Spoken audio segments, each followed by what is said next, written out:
And we are back. It is 2024, and Matt and I have made it back to our podcast, which I'm very excited about. How you doing, Matt? I'm well. Happy New Year. Happy New Year. Actually, we have not said Happy New Year to each other since we are now returning to this podcast that I have tried to escape from. Yes. But it haunts me.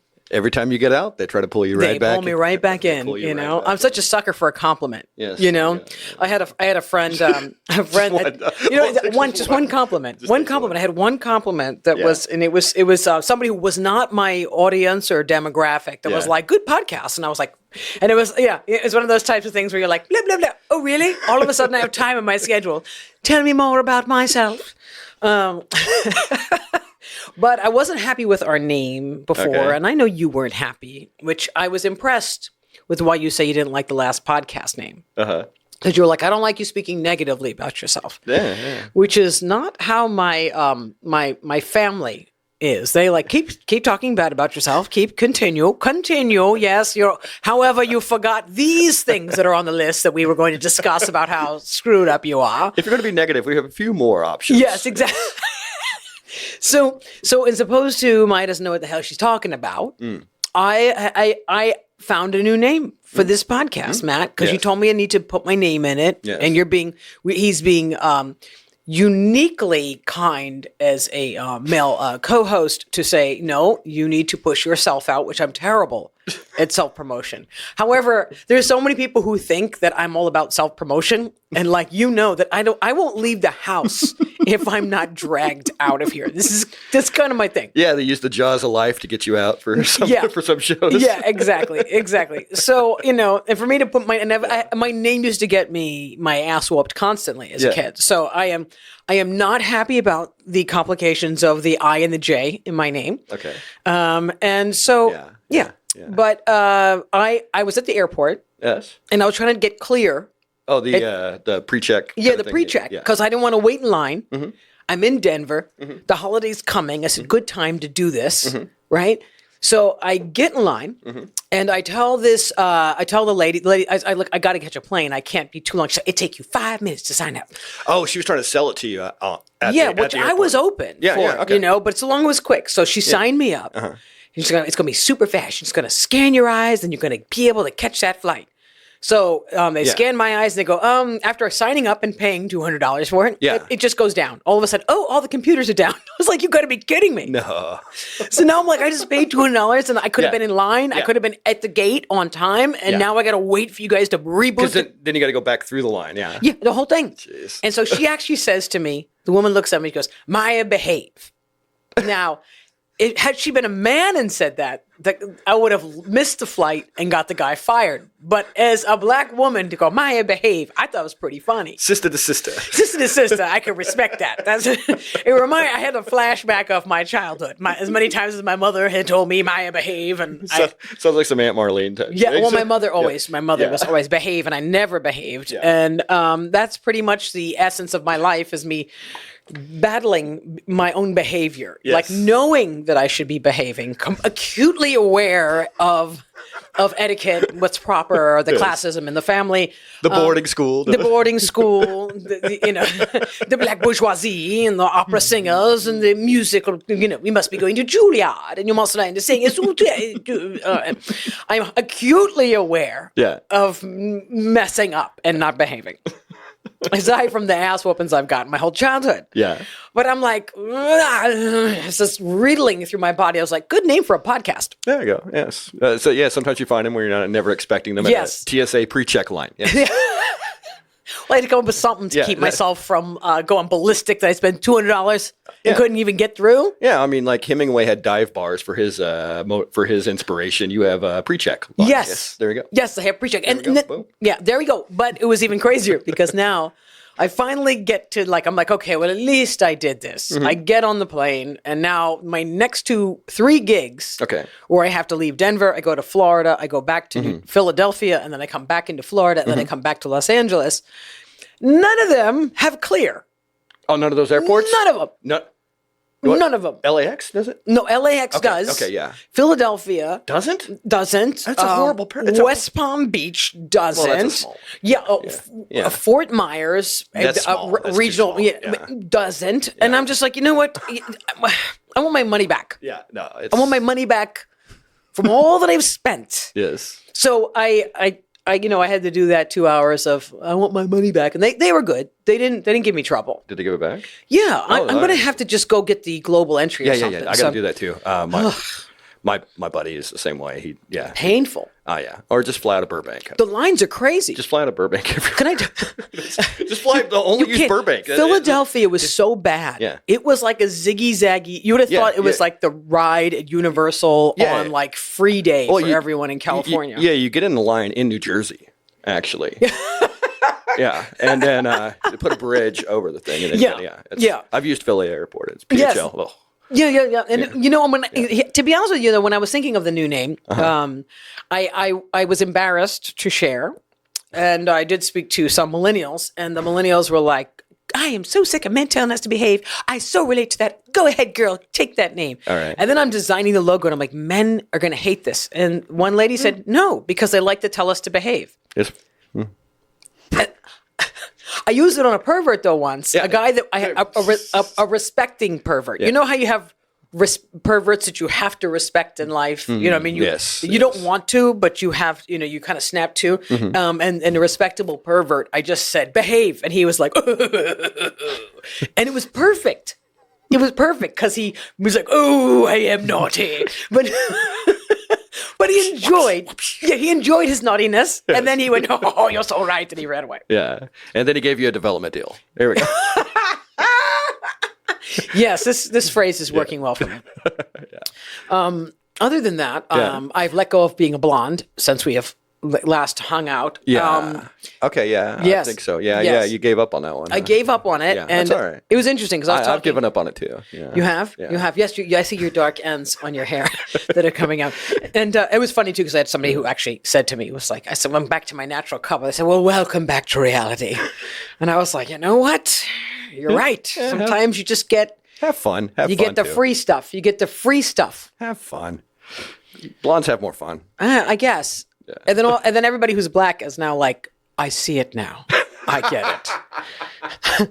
But dyeing my hair blonde, it's hard enough being beige and nobody believes you. And then you dye your hair blonde. There's plenty of people of color that have blonde hair, but everyone just, and it's weird because I get, come into the light. Let me look at you. Well, yes, you could be one of ours now. Well, most of them were Dennis Rodman characters. Yes, too. Exactly.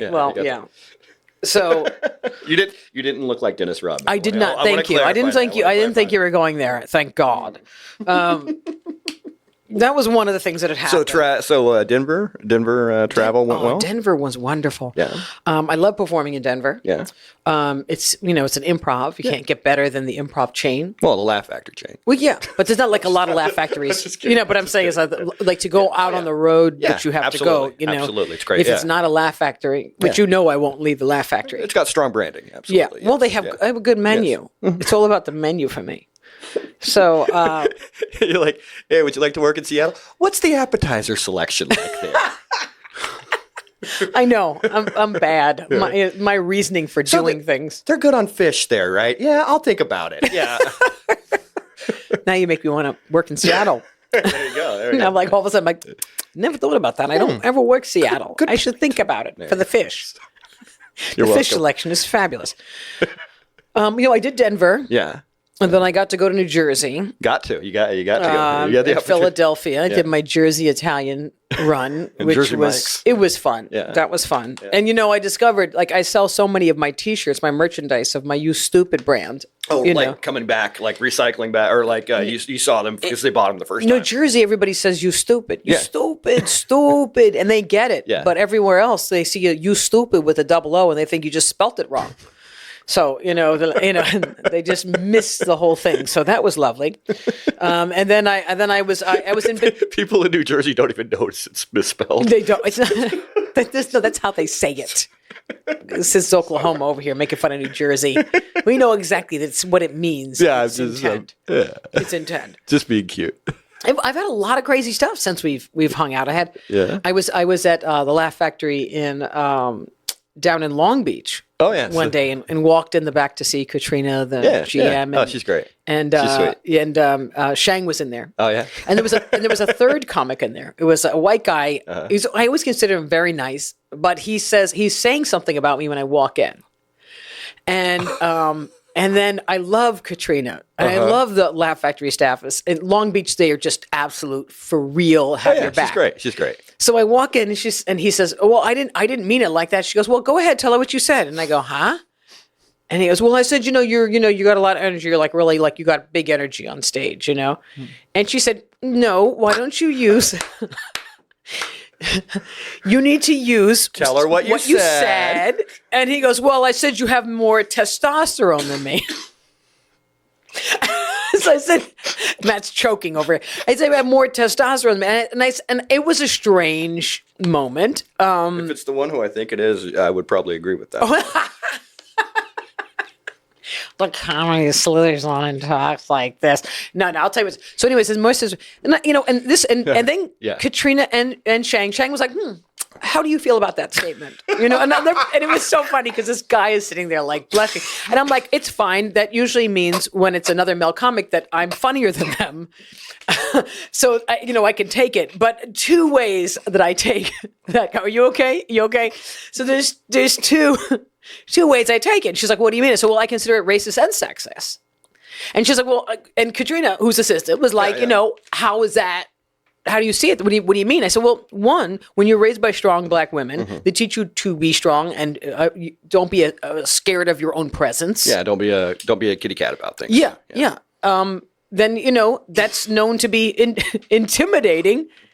And that's always been assigned the idea of like a manliness. That's why Sojourner Truth was saying, ain't I a woman? I do the same stuff as you have to do. So why should I kowtow and shrink myself because of you? Okay. So that is often misconstrued in that way. And I consider that a racist statement. But at the same time, it's also a sexist statement that I can't match you. So both of those things have been, so needless to say, it's really funny because I had to work with that comic a couple times. Matt's choking. I've had to work with that comic a couple times.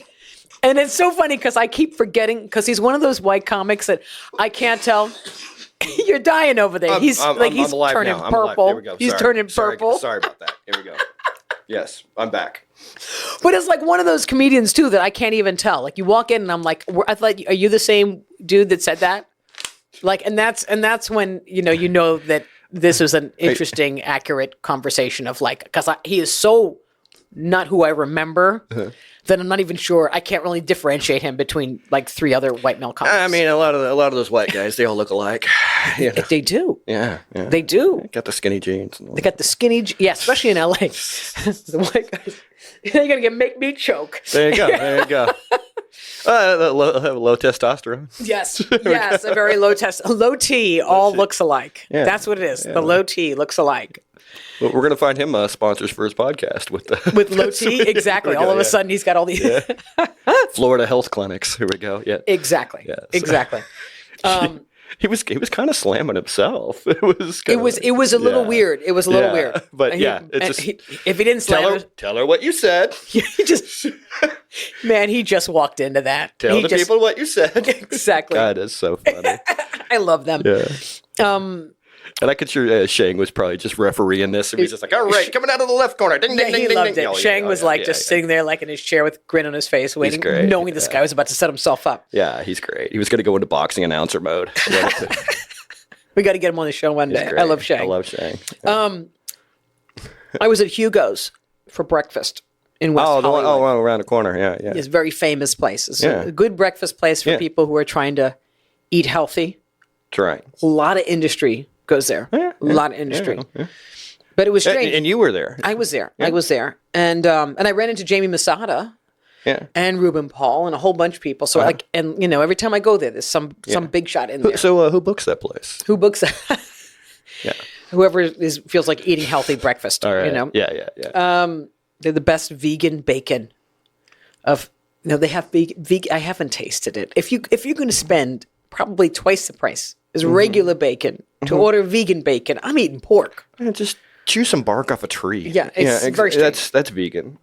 So, but I was sitting there, and it was very funny because Holly, sitting in West Hollywood, when you sit outside, and I don't people watch because I'm self-involved, and or there's bacon on my plate, and I'm in love with the food, and I'm having a conversation. You bacon watch. Yeah, bacon watch. Yeah, fair. Looking at the dishes that go by. I don't look at people. That's what I noticed about myself. What are they having? Yeah, I look at what everyone else is having. Yeah. And I look at the dogs in the restaurant. Yeah, it could be Bradley Cooper, and you're just like, oh, what kind of omelet is that? Dude, I did that once. I told you the time I was talking to Bradley Cooper and was like, ugh, this guy. And I was like, I guess Bradley Cooper. I was like, oh, oops.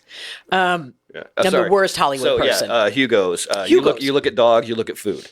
I look at dogs. Yeah. I look at food. Yeah. And this woman with this enormous butt walks by. Nice. Like, no, it was a paid-for ass. Yeah. But she had Carol Burnett legs. Now, thank you, and I appreciate like a lollipop kind of thing. It was. You can't like have little stick legs and a giant fake butt. It's like a blow pop kind of. You got to like either that or let them build up the leg. Yeah, you know what I mean. Yeah. You can't just. It was the weirdest stick leg with giant ass. And then in that moment, I thought of like, wow, it does look like if Carol Burnett had put on a fake ass. And then I realized, I have some friends that like to correct what I say on podcasts and what I say in clubs. You get those too? And one of them would be like, you can't say Carol Burnett because, a lot of the young kids, they don't know who Carol Burnett is. So you need to come up with something different. And, I like to reference really great art. Yeah. Okay, so and when I was a kid, most of the things I was taught to reference that my mother it made sure I studied were most of them were people who were dead before I was born. Yeah. But it was great art. Yeah. I'm tired of having to dumb down something that people don't know. When these kids actually have Google, they can look it up fast. Yeah. You know what I mean? Yeah. Like when I was in 5th grade, I had like Ellington albums. You know what I'm saying? I was listening to Duke Ellington. It wasn't albums or CDs, but I mean, I was listening to Ellington. And I was like, well, he wasn't even alive. Yeah. Yeah. Do you know what I mean? So why should but his art mattered. Why should we be coddling ignorance? Yeah. I have a guy who's like, you were talking about Nat King Cole, and maybe you can compare him to Drake. And I'm like, I'm like, why? And then it's Drake's not horrible. Drake's not horrible. He's Nat King Cole. How do you put Nat King Cole? Look, and I feel like thank God for Christmas, because if it wasn't for Christmas music, people might not know who Nat King Cole is, but they'll know the song. Okay, and if you don't know, then how about this? Expand your horizons. Yeah. And Google them. Google great artists. Yeah. Imagine if we went to museums and you're like, oh, we're at the Louvre, but I don't want to I'm not looking at Mona Lisa because it's old. Yeah. I'm not going to look at the old Mona Lisa. Let's go around the corner and there's like a guy who did like a graffiti sketch on the side of the wall because it was done yesterday. So let's get rid of the Parthenon. The Parthenon was an old building. You can't throw an event in it, so you can't even hashtag Parthenon because it's old. Yeah, we don't need the pyramids. We have a Supreme store. Yeah, exactly. So we get Lululemon. So why would we bother? Keeping the pyramids up. How about this? Go learn something. Yeah. Why are we coddling stupidity? We have the world is coddles stupidity, and because a bunch of people and they don't want to teach your kids something. Yeah. And then you got to sit there and you got to be like, no, I'm not changing my reference. Yeah. This badass was on Carol Burnett's skinny legs and looked like it was a sketch from a cat. So you know what? If you want to learn something great, you want to know great comedy, Google her. If you don't know her, Google her. Yeah. AI, I'm sure, has a long history of who she is. Carol Burnett just released an AI special. Oh, yeah. Okay, because George Carlin did an AI special, and he's not even alive. Yeah. Okay, so tell me about the AI special. Did you watch the AI? I watched 30 seconds.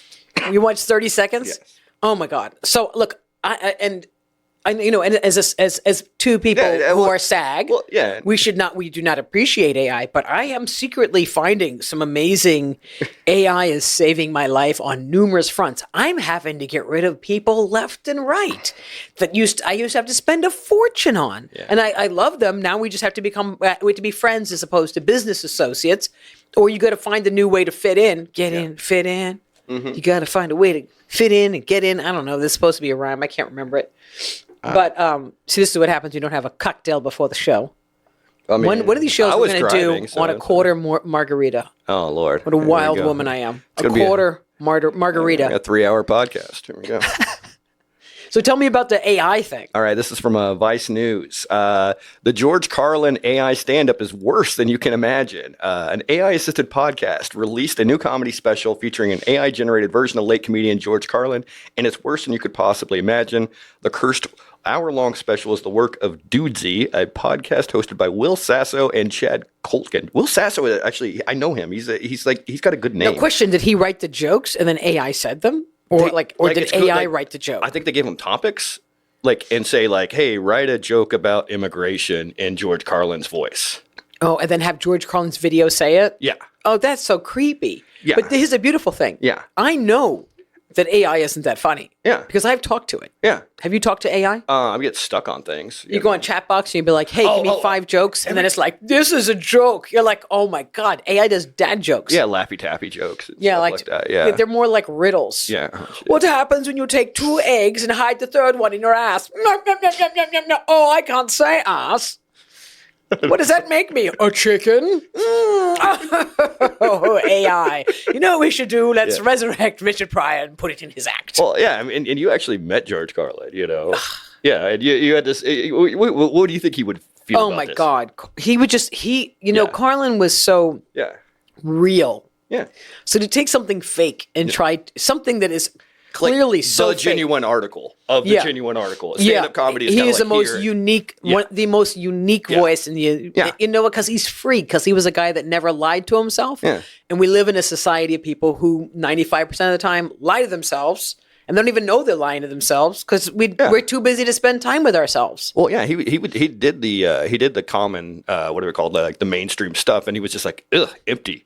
And he said he laid underneath the piano and read off the sticker because he realized he couldn't lie anymore. Yeah. It was at the Copacabana. He said that's when it snapped for him. Yeah. And then he tanked his entire career because he couldn't lie. Mm-hmm. So now you got this AI trying to yuck. Oh my gosh, that's so painful. Hack jokes too. Yeah, I looked up, I saw Kelly Carlin was like, please stop. Yeah. Please. I watched 30 seconds and the first 30 seconds was him saying, this is AI, or whatever. Like, this is not really me. And I was like, no, like you would open an act that way. Yeah, exactly. Yeah, that guy was a master. It was a master. Sorry, I just remember what you were talking about. Yeah, that's great. Yeah, go ahead. That's great. Yeah, the other podcast. Crazy. So what else were we talking about? Yeah, I had a great show.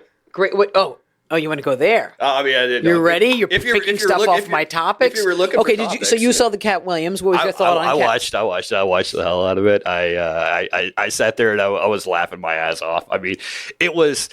I mean, I as a comedian, I was just like, he was going on guys that had like pristine images. You know what I mean? And he was also saying things that I had said before, just in friends, like you and I had said, or not you and I necessarily, but like I never said. Don't get me in trouble. No. Kevin Hart's gonna be like, what? What'd you say? It was things that had been said in every green room, not necessarily negative, but some of them were like, oh, I heard this, blah blah blah. But he was Katt's first one to put it out there. I kind of like what you just said about green room because it's like you never really hear what's really. I mean, I know that it's like a football locker room. Yeah, it was like what it really sounds like in a comic's head. And usually you don't get that. Yeah. You get it. We get it when you're stuck in a car with somebody driving home after a gig and they go on for an hour. Because comics, the reason why we became comedians is because we don't let go of stuff. Yeah. So we will monologue for an hour on somebody. Yeah. It's amazing. It was as short as it was. Oh, yeah. I think it was 2 hours and 2 hours and 45 minutes. It was, it's amazing because it was so...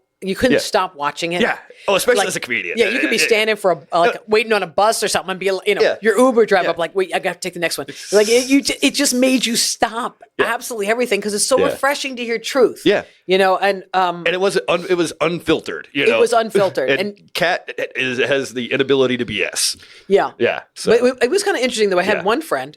We are both friends with that one friend. And I will bring this up because every time I bring up the one friend, he probably knows where I'm going because I'm like, well, I have one friend who's a female. that used to be a comic. Yeah. That said, I've been talking to her. Yeah. Have you been talking to her? Yeah. So she's had a really interesting point, though. She's like, I was triggered by it. And I said, how are you triggered by that? And she said, you know what? There's so many comedians. Like, I don't think people understand how hard it is to be a comedian and how much work you do, how many hours you do of like, and decades of not being paid properly. Yeah. And then a random thing will happen. It's almost like I'm going to drop a $100 bill off of a rooftop. And whoever gets it becomes the comedian who gets 11 specials. Yeah, it's like the bride throwing the groom throwing the bride's garter belt. It is so, but no, there's not that many people. The bouquet of flowers. It's not even that many people because there's usually like 6 bridesmaids or like 20 people there. They catch it. Yeah. But could you imagine if you dropped a $100 bill? You know, off of the fake Empire State Building like at New Yankee York, Stadium New York, or something. Yeah. And whoever got it became the successful superstar. Yeah. Because it's not even about level of work or quality, because you know, there are guys that I'm going, oh my God, really? Like really? And they're comics, and I understand this too, because and I don't like to get into the female top comedy type thing, but there's so many great female comics, and it's like you only not even a fraction of them are allowed by, not even a fraction are allowed to get in position. It's and you know, so it's very, very frustrating, and they're comics that have like been on the road, that have like had guys that like will rape them or attempted rape or beat them up, and you know, and then they get, you know, well, we don't want that story to ever come out, so we disappear you, regardless. You know what I mean? It's crazy. So it's hard to watch. She was saying it was hard to watch someone say, "Well, I have these credentials because I have all these specials." You know, the fact is, when you're in the game and you're surviving the game and you're killing in the game and people are loving your work, but because you don't have a certain amount of followers, or you don't have a certain agent, or you don't have the right deal management that came together. You know, that's hard, and I do get that, and I think that is right. Yeah, I mean, there's the other thing about Katt Williams was he's always kind of had like a real independent mindset, because he was saying that it was like, I was never the guy that fit on sitcoms. I was. I made my money off touring. You know, is how he always put it. You know, it's just like. And I self-produced my own tours because I didn't want to lend people money and have them, you know, come back at me. So I just financed my own stuff, you know, and I was just, I did appreciate that part. Yeah. No, there's a lot that I appreciated. I think because there's a lot of, you know, it's hard, especially in this town, is that people don't appreciate the truth. And it can be unnerving for a lot It's unnerving because you're like, man, like you do what's, you know, because what happens is if you do something that's really not cool, there's a couple comics that kind of get canceled. Upset the apple cart. Yeah, kind of thing. But it's not about even getting canceled. There's things that people have done that are like, they should have at least gotten like, you know, jail time. Well, like at least Monopoly jail time. Just like you got to sit down while somebody else gets 2-3 spins around the board. Do you know what I mean? Little timeout. A little timeout. So many comics should have had a timeout, and then that allows for some new opportunity. As opposed to being such a boys' club. You know. So, and that's why. But I do. I love it and I appreciate it. And I think though, if more truth came out, and people really presented themselves who they are, then there'd be more opportunities. There's been so many reactions to everybody. Everybody's made their own video based on it. Because he brought up everybody, and it was like Steve Harvey got it the worst. He did. But that whole thing about Bernie, man, that's messed up. Like, try to like undercut him on Ocean's 11. Wow. Yeah. Poor Bernie. We love Bernie. Yeah, everybody loves Bernie. You know. I ain't scared. I ain't afraid of you, mother. Or Bernie. I ain't afraid of you, mother. Yeah, that guy was ridiculous. Because you know what? If you were Def Jam, you would be afraid of him. Yeah.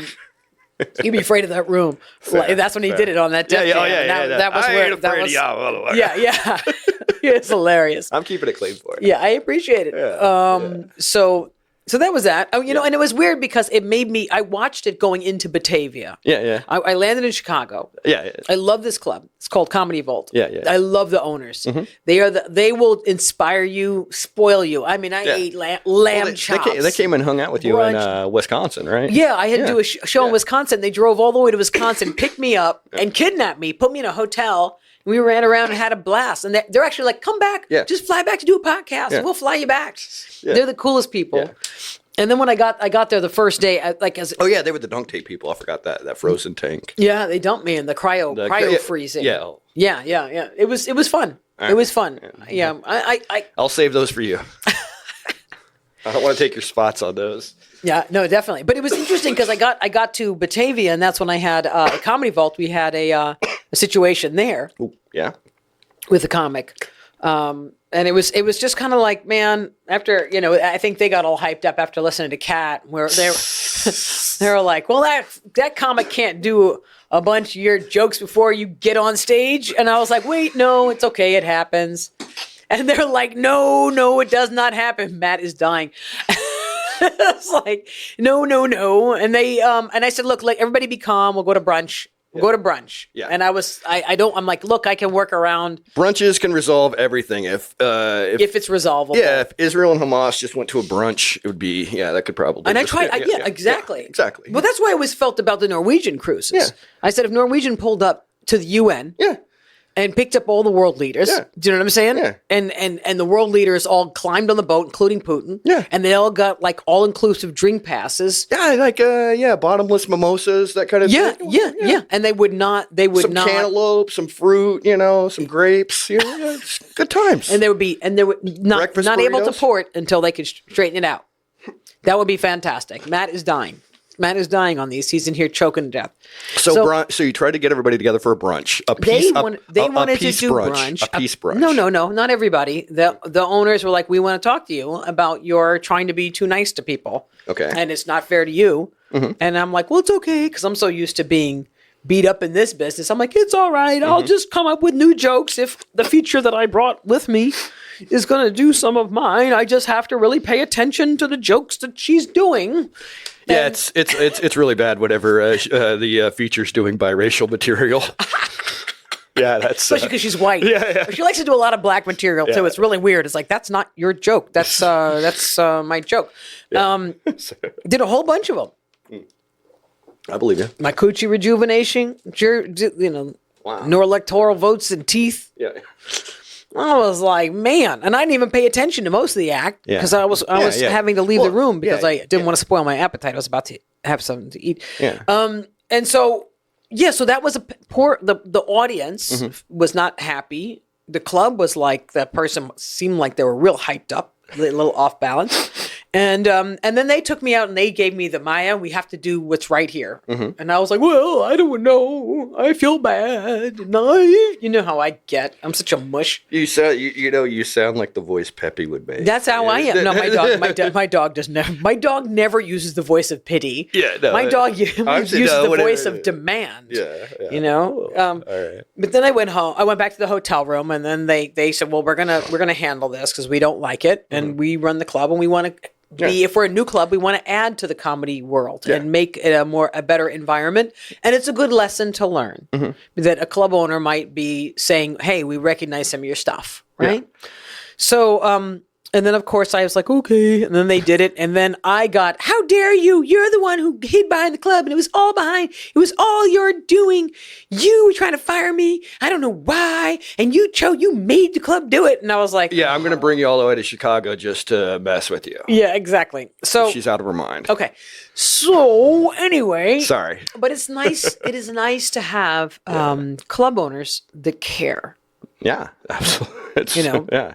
Because it is hard. And I was talking to that comic about the Katt Williams thing, and what I was saying is it is hard. It is hard. Like the comics that have really brought me up, saying I was stuffing them in their ass before the show. Those kinds of things. Those comics. And then you say something that most owners don't care, but some of them are like, you know what? That's not cool. Yeah. And that's very, very rare. Yeah. So. That's why I love Laugh Factory, because they take care of you. Yeah.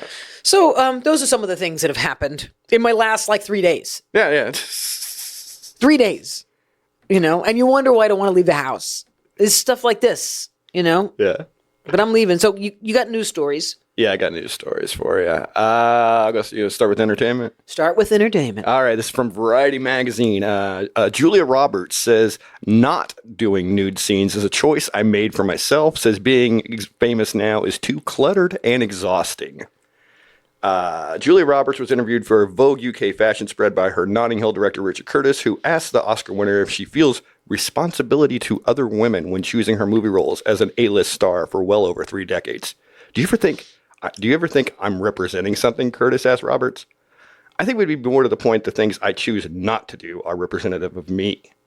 Roberts answered, noting that my G-rated career is an example. I'll give you one. Not to be criticizing others' choices, but for me to take off my clothes in a movie or be vulnerable in physical ways is a choice that I guess I make for myself. Robert said about how she's chosen to represent herself, but in effect, I'm choosing not to do something as opposed to choosing to do something. You know what's interesting? Yeah. Is that, this tells you, this is a lot about, this is interesting piece because about the business. Because now we have artists that will take off their clothes and they're not even doing a movie role. It's like, I'm just singing a song that I wrote myself. And so now I'm going to get nude. I appreciate it though. Yeah. And it's she's being true to herself too. Well, look, I had my old manager used to say, I can't send you up for any role, so I'm not going to send you up for any acting. And I said, why? He goes, because you won't take off your clothes and no one's going to hire you unless you take off your clothes. Yeah, it's very like 80s, 90s, early 2000s even, yeah. Yeah, like you have to take off your clothes, otherwise they're never going to cast you, and no agent's going to send you out. And I'm the type of person that grew up with dancers. I grew up in a dance studio, not strippers. Tap dance, ballet studios where people are always changing in front of, I don't even change in front of people at the yoga studio.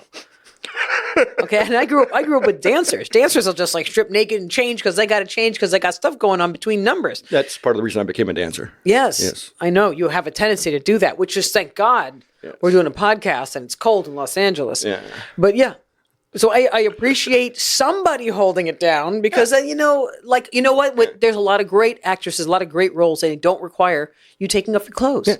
And like I said, she's 30, 40 years an A-lister, you know what I mean? And if she wants to, it's on her terms, you know what I mean? It's not like she's she's a superstar, so you can't even compare because I think now it's like you take off your clothes and you can't succeed, you know? Yeah. I should just make you do this. I just make every guy do this.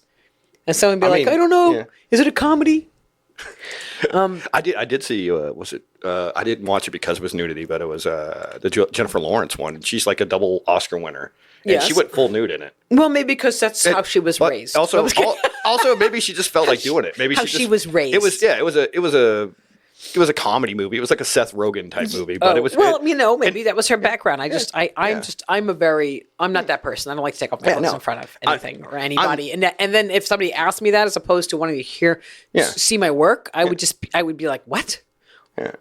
I'm of the opinion that if a woman doesn't want to do it, don't do it. How about be a creative filmmaker? Yeah. And you could be a creative filmmaker and you don't have to show everything. They show everything. You look at Netflix now. They got it every time somebody's being chopped up or butchered up. They're like, let's get a quick, long shot of that butchered brain, and then we get back to the actors. It's so many death documentaries. It's so ridiculous. It's ridiculous. Let's show another body. Yeah. Another body. This is fantastic. Let's focus on the gore. Whereas back then they used to be like, oh, you still get the same emotions. You can still get the same emotions. Subtle. Yeah. Well, no, this was okay. So there was a guy, which was Eisenstein.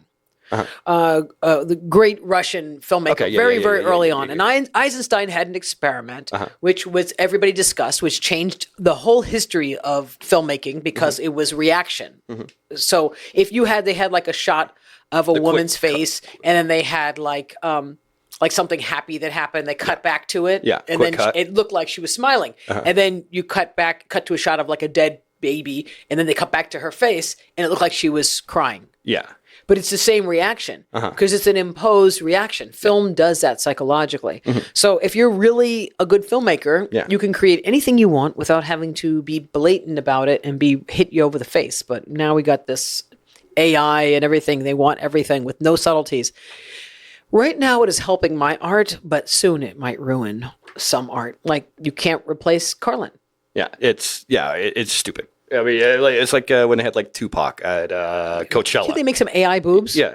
They make AI everything else. They can make, you know what? AI some boobs on her. How about this? It's Julia Roberts, but I'm going to AI her boobs. Yeah, she's going to be AI naked, AI ass, and just put it in. Yeah, she's doing porn now. She can do, you know, you can do that. Yeah, so, you know, how about that? Yeah, you can AI me for the nude scenes. Yeah, you could have presidential candidates starring in porn scenes. Yeah, there you go. Well, you can get that now that's what's going to come. That's what's going to happen in this election cycle. The Trump-Russia tape gets released from the hotel. Yeah. Now that's going to be a comedy. Yeah, that's okay. Anyway. All right, coming up next, also from Variety Magazine, Kevin Hart says he won't host the Oscars again. Award shows aren't comedy-friendly environments anymore. Kevin Hart has reiterated that he will not host the Oscars again. Hart was due to host the 2019 Oscars, but stepped down after an outcry over previous anti-gay tweets and comments he'd made during stand-up routines a decade ago.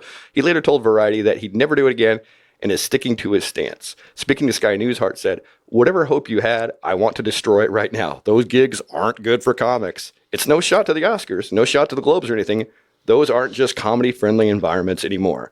I think they got it right one year when it was just a bunch of personalities acting as the host, and that's a nice thing. It's a collaborative thing. Different people get to be responsible for Act 1, Act 2, Act 3. But you know, the days of being in a room for a comic, those days are done." I say he is absolutely 100% wrong. All right. Okay, because Billy Crystal could host those award shows because he had the chops. Yeah. Okay, so nowadays, and I love Kevin. I love his work ethic. But some comics are not built for that kind of show. Fair. If somebody wants to for free ask me to host Oscars, I can get up there and sing, dance, tap. Yeah. Silliness. Yeah. That's a level of showmanship. Yeah. And I think that what happened was for so long, the curve was set a different way. And then they started casting comics because they just had a following and they would stand up there and it's so monologue based. It's not about having a great show that pulls people in, and not a lot of comedians are built that way. True. So how about this? It's not about the comics. Yeah. It's about your style of comedy. Yeah. It's about how you're built. If you're a kind of comedian that you go in and you're bop, bop, bop, bop, bop in the same cadence, you're going to have a problem. If you are someone who can run all over the place and jump up and down and do a billion characters and act outs and this and that, I think you will be absolutely fine. And not only that, you got to get the right writers. Yeah. They forget. Oh, he didn't have his right. How much that if you get a bunch of guys that are monologue guys that are built to snap on people, then your whole show is going to be negative snaps. It might even be jokes. Yeah. You have to pick the right jokes. But this is all coming down to agents. This is all coming down to who's pushing what, as opposed to and agents who pick comedians because of a lane that they fit. But might not even know so much about really comedy, because you have comics, they get boxed out if you don't have you have 20,000 followers. So or you have you can even be famous, but are they selecting the right comics? Is because it's a favor from someone else. I think that they're picking the wrong comics. So I mean, like I always felt Chris was really good at Oscars. He's not going to do it again. I'm 99% sure. But he was one of those guys who great stand up, but also could work that room. I think he could work the room because people love him. Yeah. But I think I miss Billy Crystal. I miss Billy Crystal was great. Whoopi Goldberg. I miss that level of great live performers. Not great comedians. Yeah. Great live performers that have some level of being broad. Yeah. And that are broad enough to know how to perform. Yeah. And you know what? They brought comedy to a space that is now anti-performance. Yes. So now we have comedians, and if you have, if you accidentally slip into a character or you're expressive, they tell you you're not a real comedian. Yeah. The only way you can be a real comedian is if you stand there and you just talk like that. When comedy was in its golden age, you had comics that would sit and talk like this, and you have comics that were like Kinnison. Which is, Lenny Bruce is great, but like Stephen Wright. I'm agreeing with you. And I've had friends that have done that. Like I remember I was talking to Chappelle. Chappelle, who actually said to me once, he said, oh, well, we were talking about Carmichael. And he's like, well, he does it right. I said, well, and he was like, he might sound like me in a lot of ways, but he does it right. And I'm like, what do you mean he does it right? What about the comics who don't do it like you? There's a billion comedians that don't do it like you, and they're still getting laughs. Yeah. But I think we have these agencies and the people who are picking specials, and they have this thing that if you move, if you express yourself, then you're not a real comedian because you're supposed to be there like a relaxation exercise and monologue with zero expression and talk this way, and that's the only thing. But then you want to give them a job hosting the Oscars or the Golden Globes. You can't do that for like 3 hours. Well, it's not even that. You're in a room full of performers. You're in a room full of people who were theater people and musical people, and you got musical score, and you got an orchestration, and you have so much access to create comedy in an award show environment. But the comics that are getting the opportunities are taught. They're not trained like Eddie Murphy with a multiple range. And they're not even nurtured to do that. No. We had shows that we used to do at the Improv, and we had song and dance and characters and this and that, and the audience loved it. And you know what? They could care less. They were like, "Can we bring the girl in who's going to do 20 minutes on her vagina?" And she went on. She got no laughs. And then the club goes, "Well, we don't really care for your show. The show is the Improv. That's what the Improv was about." You know the piano on the stage at the Improv in New York. Yeah, the Bud Friedman. Bud Friedman. Do you know the piano that was on the Improv stage in New York was the piano that Charlie Smalls wrote the Wiz musical on? Oh wow! So there was a history of cabaret and showmanship, and you can't expect these what is getting the jobs enough to put you in position to do that special. To do that, you can't take an auto-tune guy and then try to expect him to kill at the Super Bowl. Do you know what I'm saying? It's like they may be great at autotunes, and there's no diss on anybody else. No. It's just it's a different animal. You don't teach dogs cat tricks. Do you know what I mean? So, geez, it's like, and so he's going to make that statement, and then great, no one's going to come in and hire anybody, and I'm never going to get to host an award show. All right. So anyway, next topic. All right. You want to keep entertainment? Or what do you want? I got entertainment, I got sports, I got mainstream as news, and then I got the silly stuff. Whatever you feel like saying. All right.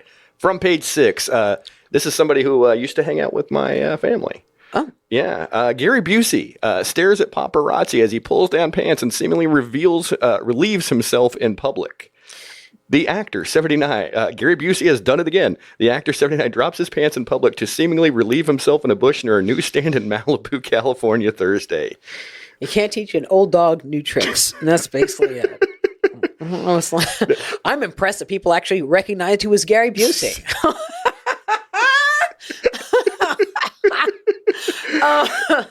No, but okay, so he's continuing his old tricks. Okay, well that's fine. I mean, let him do what he does. Yeah, let him do what he does. Busey's gonna Busey. Busey's got a Busey, exactly. They should give out a Busey award. Yeah. The greatest artist that's of. He's in his own genre. He's in his own lane. They should give out. That would probably be great if they gave out the Busey awards. Yeah, if somebody was like completely crass. And did something, the artist of the year, and the Busey award goes to. Yes. Thank you. I've tried so hard to. The guy standing in front of shrubs. Yes, I tried so hard to try to shock and appall, my neighbors, and this was very, very difficult. A lot of competition this year. A lot of competition. Now, true story. Busey, being from Tulsa, Oklahoma, my stepdad used to street race with him. In the 60s. And then they'd pee on the trees afterwards. That's how they set the finish line, actually. Yes, That's really cool. I had no idea about that. That's pretty wild. Yeah. Okay, so all right. So he's from Tulsa. Yeah, man. That's you can't take the Tulsa out of the Tulsinian. Yeah, a lot of head trauma there. Matt's gonna go outside and pee right after the show. That's how I find where I parked. Okay, absolutely. Exactly. Great. Also, page 6 here. Yes. We were just talking about her on the way up. Taylor Swift and Travis Kelce plan to get engaged this summer, sources say. Well, good for her. It might not be such a cruel summer for Taylor Swift. A source tells page 6 that there's buzz around Swift's camp that the cruel summer singer and her star beau, Travis Kelce, plan to get engaged this summer. There are rumors the pair held off from having Kelsey pop the question over the winter holidays because they don't want it to seem like it's rushed insanity. Well, I appreciate somebody in entertainment worrying about something seeming like it's rushed insanity. It feels like the entire business is nothing but rushed insanity. That's like a perfect. I love that. That's, you know what? We're renaming the podcast. Rushed insanity. Yeah. I appreciate that. I think everything is rushed insanity, and good for her. Maybe it'll be a Hollywood thing that lasts, and she won't end up like the Hollywood stars of, or the music stars of. Yeah. Husband number 62. Oh, Elizabeth Taylor kind of thing going on. Yeah. Well, you know what? As I've had enough fiascos dating, it's better to leave a bad marriage than stay in it. Even the kids are like, please, really? You're traumatizing me. Yeah. You're really going to stay in this? Can we just move on? All right. Now I do have to ask one question. Yes. Did your Giants play the Chiefs this year? I don't remember. I think so. Did they? I don't know. I don't remember. Yes. Because I don't think so. If you've ever watched a game where Taylor Swift was at it, no, she was the third team. Yeah. Oh, that's very. I mean, funny. It was so much TV coverage. That is so funny. Yeah. Seriously, I mean, like it was. They would just keep cutting. I remember that. They would just keep cutting. They would keep cutting away to her. Yeah. And like my friends were just like, I'm done. They want the female audience. They're like, she's gonna be there, and all the women are like, what is she wearing? What is she wearing? Oh my God, look at her. She's supporting her man. So cute. So adorable. There's a team from Seattle at the Taylor show. Yeah. It's okay. The TV was happy. The advertisers were happy. The guys who bought that show were excited. Oh yeah! Every time they bought in, they were like, "Woohoo!" Yeah, I mean, there was a ratings bump, absolutely, but it was good for her. Yeah, I mean, she never played anyway. That's okay. She had rushed insanity, and she's handled it beautifully. All right, got another sports one for you. Okay, keep going. This is from Sports Illustrated yesterday. Yes. Carmelo Anthony says Nuggets giving Nikola Jokic number 15 jersey was a petty maneuver. Former NBA star Carmelo Anthony raised eyebrows on Thursday after some comments he made about the Nuggets and star center Nikola Jokic during the latest episode of 7 p.m. in Brooklyn podcast. Anthony played 19 seasons in the NBA, first 8 with the Nuggets. Voiced complaint about the franchise, quick to offload his number 15 jersey to Jokic. See, this is what happens. This is the collateral damage of the Katt Williams podcast. Everyone who's got sore feelings has got to be like, what happened to me? I was at number 5. I was 5th online at McDonald's, and they gave my fries to somebody else, and they're hating on me. And so, like, oh my God, the whole world has gone mad after the Katt thing, And I appreciate the voicing of truth, but sometimes your truth isn't necessarily the truth. And now black men are going to seek therapy. Here we go. You're stupid. Well, I mean, like, Jokic is a 2-time MVP. And it was just like, and he wore 15 whenever he was in Serbia. So it was just so petty. It was just I hear you. It's crazy, though. Yeah. All right. Keep it moving. News stuff. Oh, yeah. This is great news. This is great stuff you're going to want to hear about right now. Okay. Especially with what you're up to this weekend. Okay. Did you see the Alaska Airlines video? Yes. Yeah. Did you see the video? No, I didn't. Okay, so there was I try not to watch creepy videos about flights when I got to fly in a day. Yeah, that's where I was going with that one. I don't want to get on a plane. Every time I turn on the TV, is something crazier. Yeah.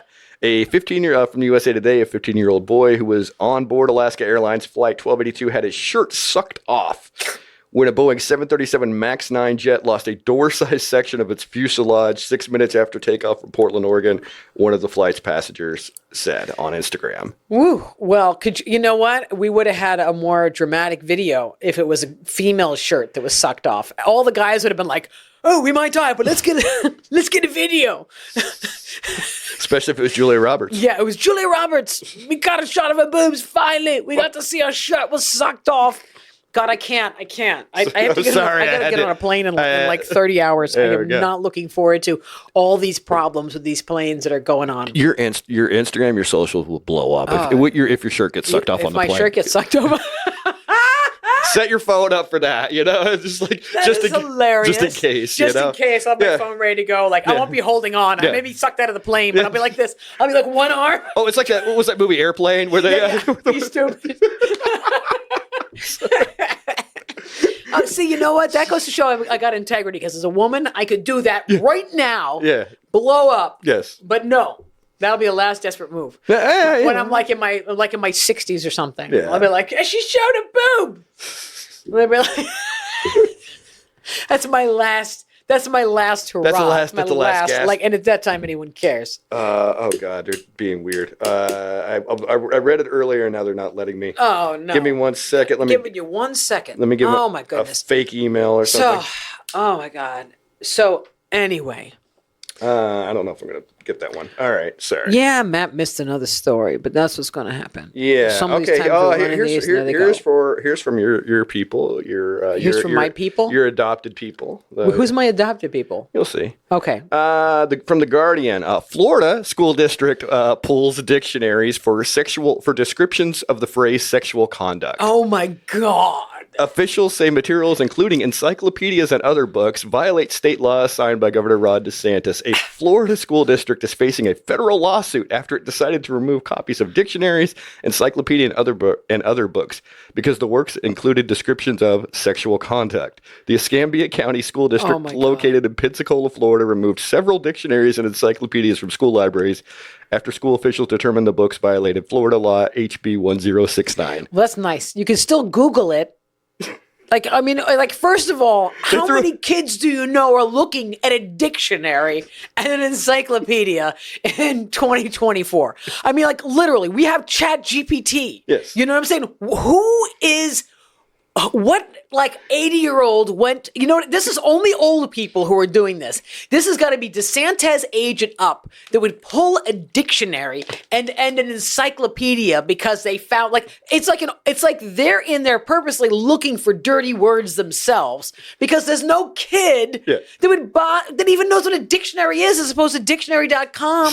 What kid has Encyclopedia Britannica? Yeah. Literally. When was the last time there was an encyclopedia that anybody even looked at? I didn't even know they had encyclopedias. My family had the knockoff ones. We had the Flunk and Wagnalls. What's a Flunk and Wagnall? Flunk and Wagnall. It was the cheap Encyclopedia Britannica. My gosh. Oh yeah. And we had a nice collection. Yeah. And but really, yeah. If you're a kid and you're in school, and you are going to look up anything, you want to find out about sexual contact. Oh my gosh! Well, this is insane. Yeah, throughout a whole book. Throughout all the S books or whatever. I have to go work there. I have to perform for people who throw out dictionaries. Literally, and then I'm supposed to be nice to them because someone's paying me. When as opposed to going what the hell is the matter? We love DeSantis. I had a woman on a boat. She's like, DeSantis was in my 8th grade class, and here's a picture of him. I just travel with the group photos so I can show everybody, and you know what I mean. And the guy's like, hey, that's the only reason she leaves the house is to brag about her DeSantis stories. And then the husband's like, hey, we might have an Italian president. I'm like, yeah, great. That's we had Mussolini, and we ended up hanging him by his feet. We don't need something that's stupid. Yeah, I mean, America is stupid. We got a lot of ignorant people. Education is a big problem in this country, and then you're gonna take away the books and the dictionaries, like anybody's reading a book or a dictionary. I mean, some people still celebrate Mussolini. Well, I know. Who? Nazis. Oh, I don't. Stop. Just because I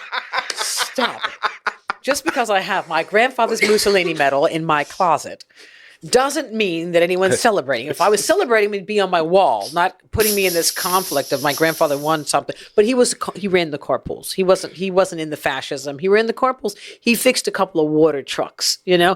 And then he gets a medal, and then I'm stuck with it. And what do you do? What are you going to do? It's okay. This country's going fascist anyway. Soon I'll be able to sell it at a high price. To the next DeSantis. The next DeSantis fan. Yes. Okay, this is from Click Orlando. Man tried to get flight attendants to join Mile High Club on Spirit flight to Orlando from Louisville. Man accused of grabbing a flight attendant asked disturbing questions about the cockpit. That's not the... Orlando, Florida. A man on a flight from Louisville to Orlando was arrested after agents say he was disruptive on the flight, grabbing one flight attendant and asking her and another if they wanted to join the Mile High Club. To join the Mile High Club is offensive enough, but to join the Mile High Club on a Spirit Airlines Talk about breaking the poor flight attendant's spirit. I was talking to a flight attendant on Spirit once. I was moving my bags in, and I said, I'm asking you this, but respectfully, because my best friend is a flight attendant with United. And she's like, yeah, she's with United. And then just like stared at me. I was like, "Oh God, I shouldn't have said that. I didn't want to." Everything I say, they like mean girls. Everything I say sounds highfalutin. I didn't mean to say that. I just meant, I respect the flight attendant position. But then you want to say a Spirit Airlines flight. Do you know what I'm saying? You can't even do that. The water is like, you can't even like drink. You need a beverage afterwards. You got to pay for it. The bathrooms are tiny. Have you been in a bathroom in the Spirit Airlines? Yeah, they're antiquated. They're the old planes that were that nobody else uses anymore. That's insane. Yeah. But and then talk about break your Spirit Airlines. No, I mean, maybe he was just trying to get his money's worth from the baggage that they charge for overages. Let me tell you something about these bags. He's going to take his money back a different way. Yeah. They have, like, every flight does 50 pounds, except for if you're doing Frontier or Spirit. Oh. You do Frontier, Spirit. Avello might do this secretly, too, which they have, it's 40 pounds. So if you are 41 pounds, thinking that, first of all, $800. Seriously, it is $70 for the 40-pound bag. For the $50 ticket. But for the $50 ticket. If you go over by 1 pound, that one bag is now like $140. That's wild. For 1 pound over. I mean, it is like, I was watching people at the airport that I know that not used to traveling, and they just like 100 and what? Like, their faces, like, you could see people who took the airline because they're struggling and they're going to see family that are in need help or whatever it is. And you go like, really? I mean, really? Like, if you're going to rip people off, do it up in their face, because you should do it in better off getting it like an American Airlines or United flight, paying a little bit more or double the price, and not getting the colossal bag fee, which is like an extra $200 that you cannot afford, and they're stuck at the front. It's awful. This just occurred to me. Okay. Well, they're concerned about 10 pounds on a bag, right? Yeah. And like, well, what if it's a 300-pound guy that's flying? Oh, I'm sure they got a fee for that. You know what I mean? Like, well, you got to pay for a double seat and extended seatbelt. Or okay, but it just occurred to me. No, they should let you pack by weight. If you're really skinny, you get to take a sandwich. Yeah. If you fortunately, if you're my weight, you get a couple saddlebags. Yeah. Fortunately, if you do the double seat, you probably get 2 meals on the plane. No, they don't. They don't. They don't even give you a meal on the plane. Yeah, you got to referencing 1,000 years ago. You got a debit card, the thing or whatever. You don't get nothing. Yeah. You don't get nothing. They give you like one little tiny weird cookie that you wouldn't eat anyway, and you're sitting there like. Oh, my favorite thing on a flight would have said, you can't use the Wi-Fi. Yeah. But the credit card machine works somehow. Oh, yeah. I'm like, yeah, that's crazy. How's this happening? I just hope I don't get sucked out the plane or my top be sucked off. I'm just so worried about that. I'm going to wear layers tomorrow. She'll be going live at... Stupid. Anyways. All right. all these the flight, she check in okay? I'm creepy, right? Yes. Creepy. It's just going to be the guy watching me that sexually harasses the Spirit Airlines. Yeah, the guy, he's in the cell. Spirit Airlines stalker. I wonder if he does that, like he's a serial low ticket flying guy. Low budget airline guy. Budget airline stalking sexual harasser. Oh, dude, yeah. I mean, that's like his pickup bar. Like New York had a famous masturbator. Do you know that was like riding on the trains? Yeah. And whacking off. I have a friend that caught him. She turned him in. Yeah. She had to show up for them.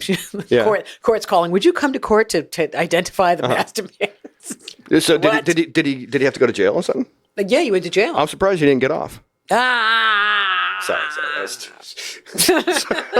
You got to know. Waka. Sorry. All right. Go on. All right. Here's my last one for you. This is from Scripps News.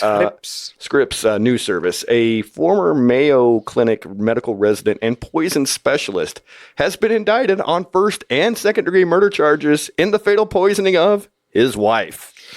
A Minnesota grand jury charged Dr. Connor Fitzgerald Brown Bowman with first-degree murder premeditated with intent and second-degree murder with intent on January 4th, adding to the initial charge of the latter count per a statement from the Olmsted County Attorney's Office. And this is why they say you can't take your work home with you.